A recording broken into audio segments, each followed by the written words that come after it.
In 1828, a Cherokee man knelt at a river in the mountains of northern Georgia, and gold ran through his fingers. He had no idea that discovery would cost his people everything.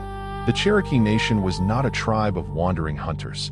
They had a capital city, a written language, their own newspaper, their own constitution, modeled on that of the United States. They had schools, courts, and farms that produced more corn per acre than their white neighbors. By every measure that American society claimed to respect, the Cherokee had met the standard. It didn't matter, because beneath their feet, beneath their homes and their fields and their burial grounds, was gold.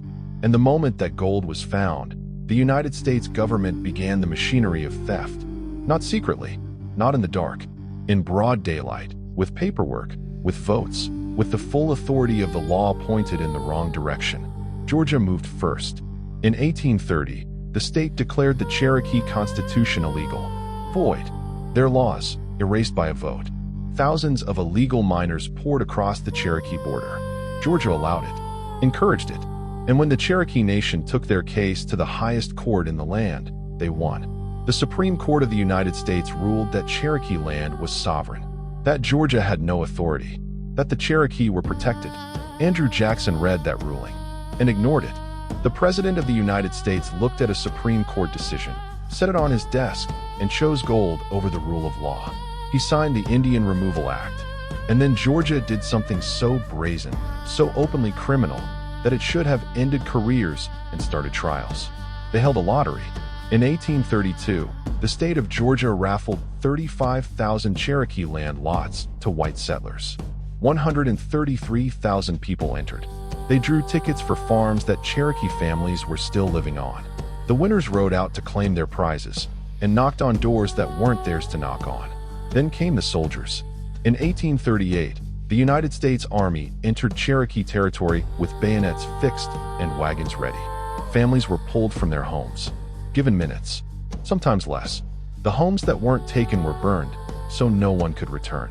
16,000 Cherokee people were marched west, 1,000 miles, into the beginning of an Oklahoma winter with inadequate food, almost no medicine, and soldiers who had orders to keep moving. The Cherokee called it Nunna, daul, Tsuny, the trail where they cried. Between 4,000 and 6,000 people died on that march. Elders, children, men and women who had done nothing except live on land that someone else decided they wanted. They died of cold, of disease, of exhaustion, of grief.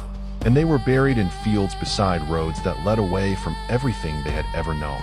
Back in Georgia, lottery winners moved into Cherokee homes before the bodies were even cold. And in 1838, the same year the Army was rounding up Cherokee families at bayonet point, the United States government opened a federal mint in Dahlonega, Georgia, built on stolen land, processing stolen gold, stamping it into coins bearing the seal of a nation that had promised them protection. Over 1 million gold coins. The mountains of northern Georgia are still beautiful today. The rivers still run clear. The ridgelines still catch the morning light exactly the way they did 200 years ago, when a Cherokee man knelt at the water and felt something shimmer between his fingers.